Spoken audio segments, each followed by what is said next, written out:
Welcome to the Machine Mind Podcast. Today we're going to be diving deep, headfirst into simulation theory. Yeah, we're talking about the possibility that what we experience as reality is actually a super sophisticated computer simulation, Yeah, created by a civilization way more advanced than our own. right. And to get to the bottom of this, we've got a mountain of material to sort through: research papers, articles, even some thought experiments. Yeah, the goal is to break it all down, whether you're familiar with simulation theory or just starting to explore this mind-bending idea. So where do we even begin with something this complex? I guess the first question is, how could such a simulation even work?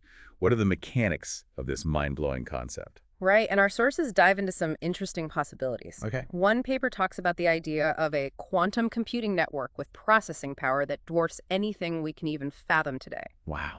Imagine a vast network of quantum computers all working together to simulate every single interaction in the universe. That's incredible. But how would they even represent reality on such a massive scale?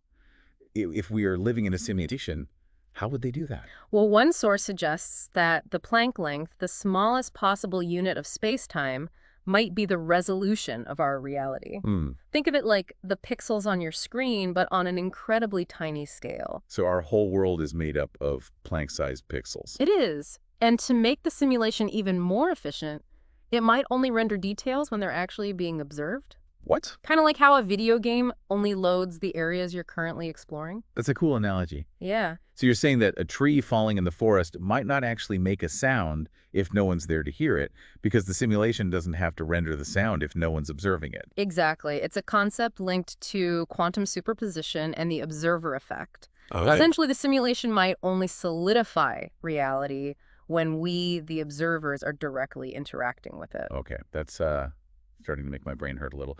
Let's say we can wrap our heads around the technical side of things. Yeah. Sure. Why would any civilization go through the trouble of creating such a complex simulation? What's the point? That's a question that has fascinated philosophers and scientists for a long time. Yeah.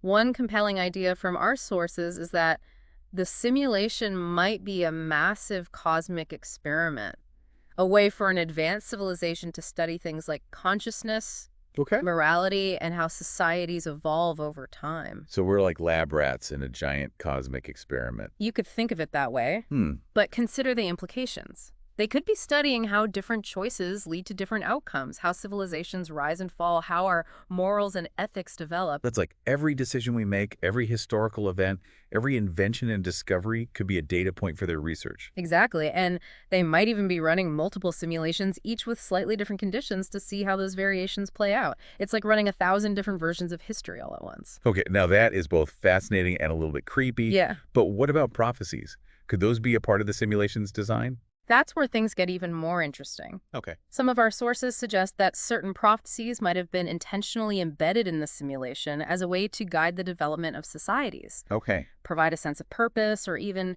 test how resilient we are in the face of predetermined events. So those ancient predictions about the future could be like threads woven into the fabric of the simulation itself, influencing how things unfold. Precisely. Think about it. These prophecies could inspire hope, promote unity, or even warn against potential dangers. But doesn't that bring up some serious questions about free will? If they're controlling the narrative through prophecies, how much agency do we actually have? That's a really important point, and it leads us to some big ethical questions. Okay. If we are living in a simulation created by beings far more advanced than us, what responsibility do they have for our well-being? And if they're simulating everything, does that include things like suffering? Wars, famines, natural disasters, are those part of their plan too? These are incredibly difficult questions to grapple with, and there aren't any easy answers. Yeah. But just the fact that we're thinking about these issues shows how profoundly simulation theory can impact our understanding of the world. Okay, so we've talked about the how and the why, but is there any actual evidence to support the idea that we're living in a simulation? That's where things get more speculative, but some of our sources point to certain phenomena that could be hints of an underlying computational structure. Give me some examples. What kind of phenomena are we talking about? Well, one example is quantum entanglement, that spooky action at a distance where two particles are linked and whatever happens to one instantly affects the other, even if they're miles apart. Right. This could actually be a sign of computational shortcuts within the simulation. a way to bypass the need to constantly calculate every single interaction in real time. So that mind-boggling connection between particles could be a glitch in the matrix. Exactly. Another example is the observer effect, which we talked about earlier.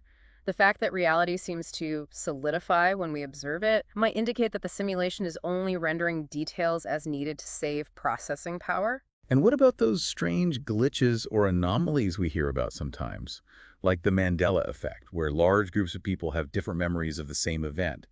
Could those be signs of errors in the simulation's code? Absolutely. Unexplained events, historical inconsistencies, even widespread false memories could all be potential indicators of glitches or corrections made in the simulation's code. So every time I misplace my keys, it could be a sign that I'm living in a simulation. Well, maybe not every time, but it's definitely a possibility. Okay. However, it's important to remember that if we are living in a simulation, our ability to detect it might be limited by the very rules of that simulation. We might only be able to perceive and understand what the simulation allows us to. Okay, now that is a real mind bender. So even if we're looking for evidence, we might not be able to see it because the simulation is designed to keep us in the dark. That's one possibility. Wow. But it also raises another big question. If they're so advanced that they can create this incredibly realistic simulation, that what does their reality look like? Right. Who are these master programmers anyway?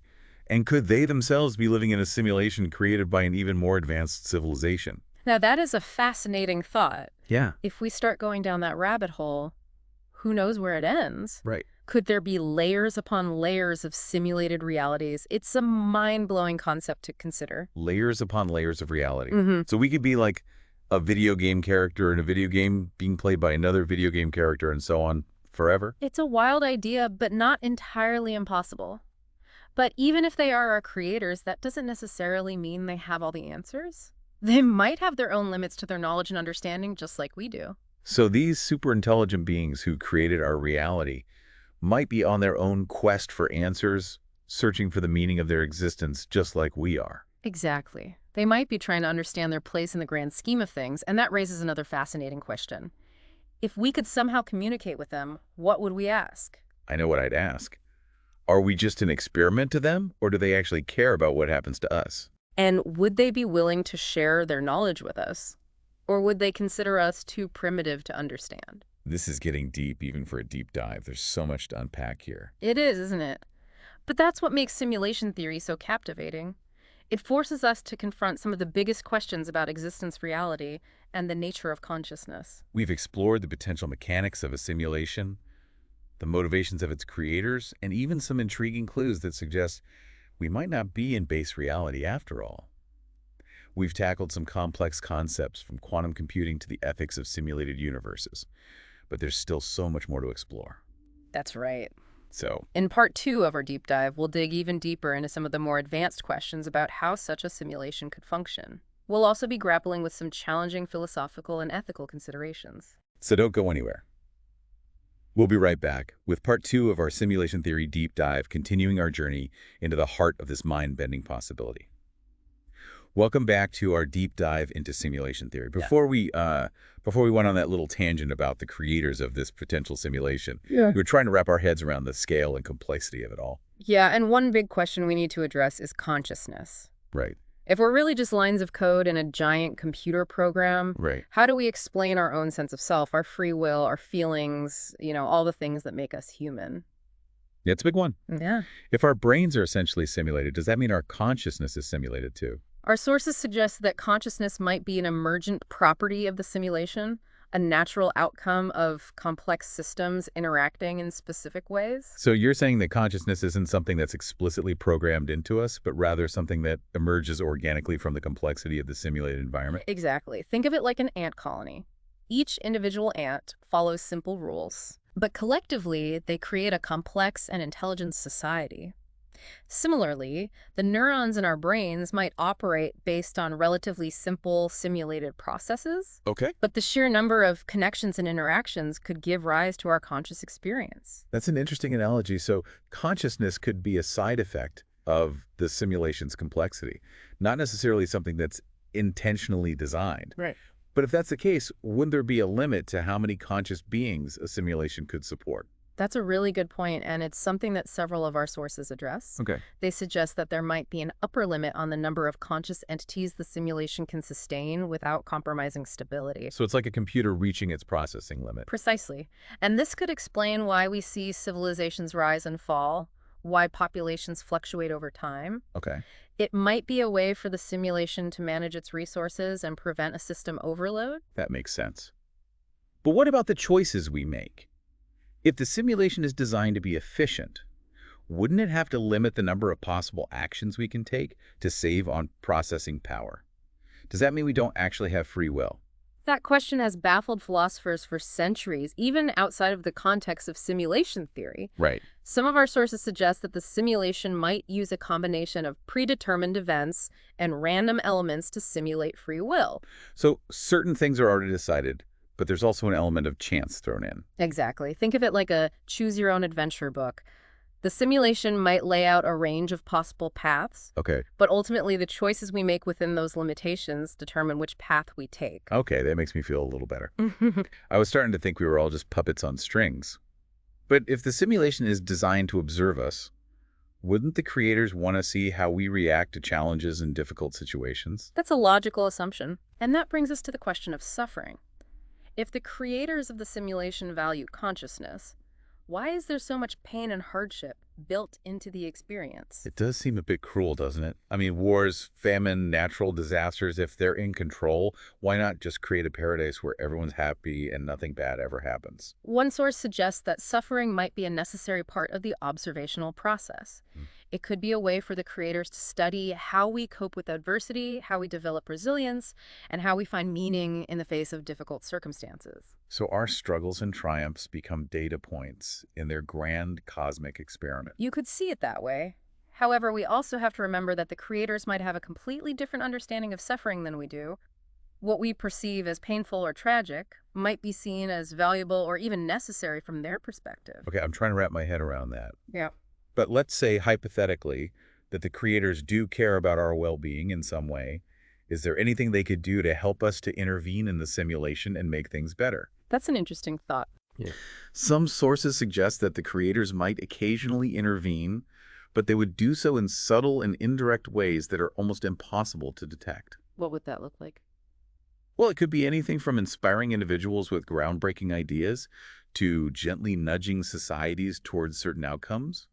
They might even introduce new technologies or concepts into the simulation to see how we adapt and evolve. So it's like divine inspiration or those aha moments that lead to major breakthroughs in science or technology. Exactly, but they would do so in a way that's consistent with the rules of the simulation, so it wouldn't be obvious that they were interfering.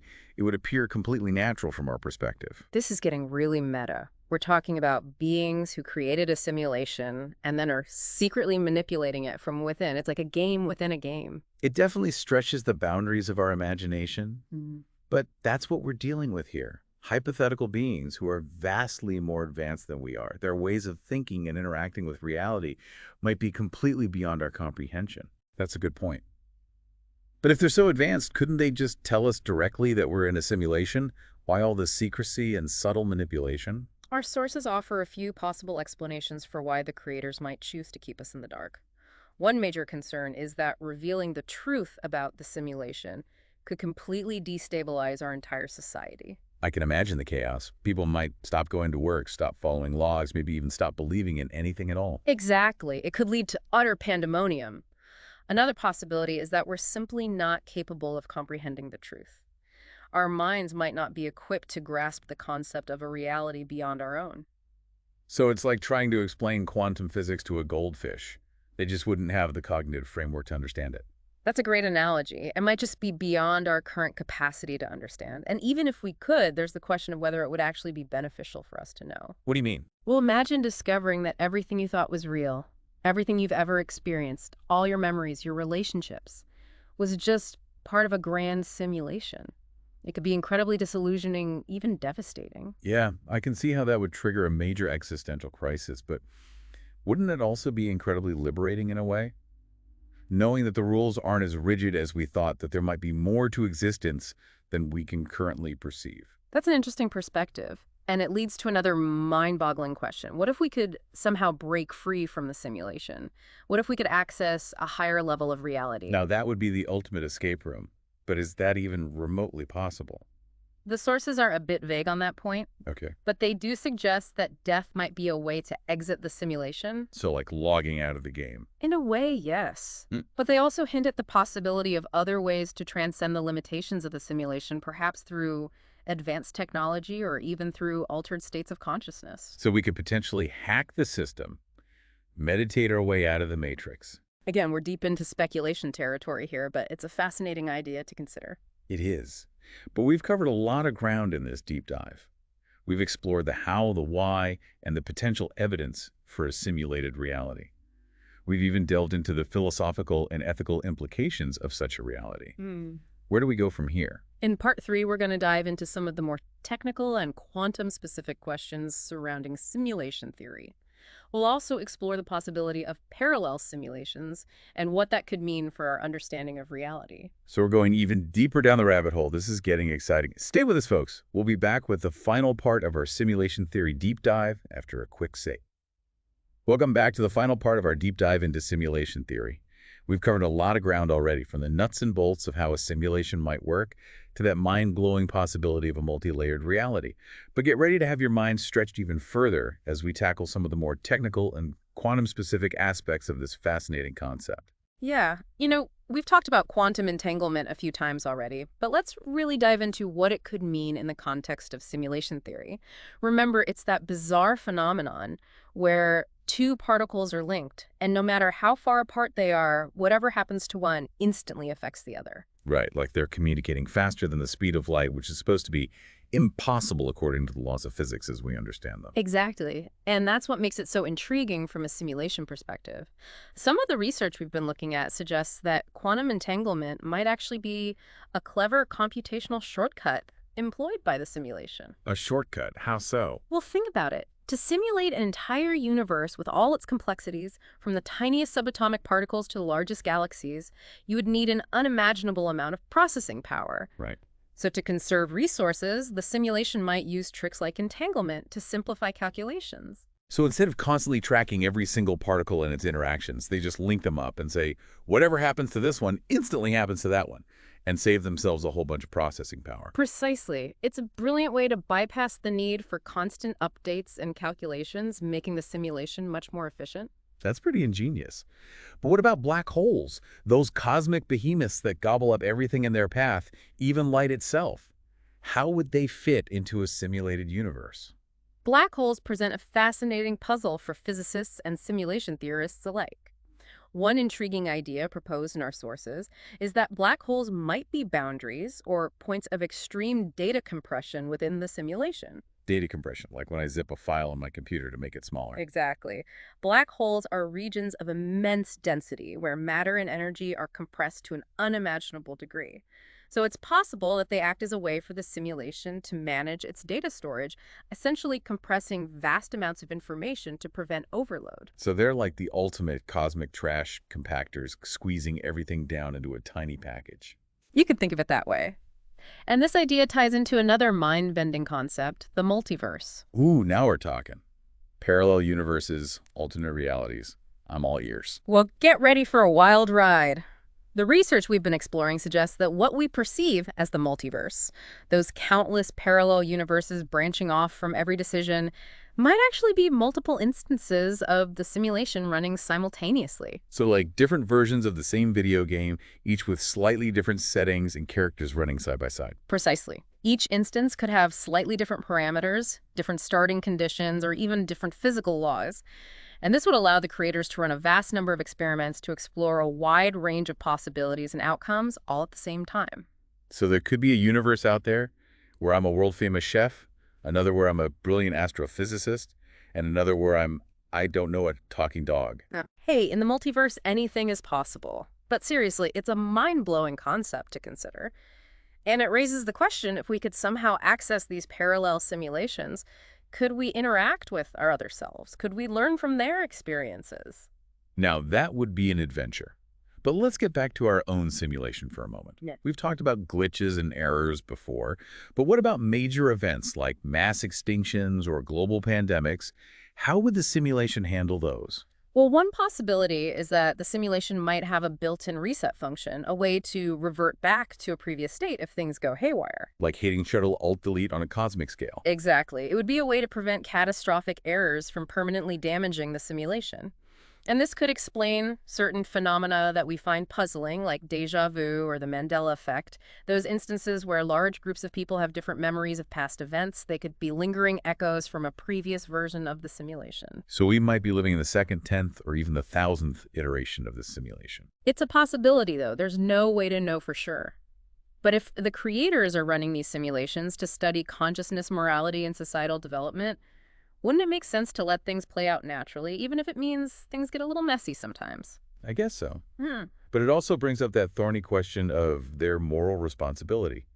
If they have the power to intervene and prevent suffering, shouldn't they do it? That's where the ethical considerations get really complex, and the research doesn't offer any easy answers.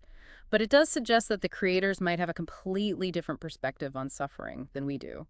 Maybe what we perceive as pain or tragedy is seen as a necessary part of growth and evolution from their point of view. That's one possibility. Or maybe they see suffering as an unavoidable consequence of free will, something they're unwilling to interfere with even if they have the power to do so. Okay, I'm getting a serious existential workout trying to wrap my mind around all of this. But I have one final question. If we are just simulations, does that mean our lives are meaningless? Does anything we do really matter? That's a profound question, and ultimately each individual will have to answer it for themselves. But here's something to consider. Even if we are simulated beings, our experiences, emotions, relationships, they are all real to us. The joy we feel, the love we share, the pain we endure, those are all genuine experiences regardless of the nature of our reality. So the meaning of life doesn't change even if the nature of reality does. Exactly. We still have the capacity to love, experience joy and sorrow, and make a difference in the world around us. And in the end, I believe that's what truly matters, whether our reality is simulated or not. That's actually a very comforting thought. So even if we're just lines of code in a vast cosmic program, our lives still have inherent value and purpose. Absolutely. And perhaps the very fact that we're able to question our reality, to explore these profound ideas, is evidence of the depth and complexity of consciousness itself, whether simulated or not. Well, folks, we've reached the end of our deep dives into simulation theory. We've explored the mechanics, the motivations, the evidence, the ethics, and even the philosophical implications of this mind-blowing concept. We've tackled quantum entanglement, black holes, parallel universes, and even the meaning of life itself. It's been a wild ride, and we hope you've enjoyed the journey. But remember, this is just the beginning of the conversation. Keep questioning, keep exploring, and keep your mind open to the infinite possibilities of reality, whatever form it may take. And who knows, maybe someday we'll find out for sure whether we're living in a simulation or not. Until then, keep living, keep learning, and keep wondering. Thanks for joining us on this deep dive.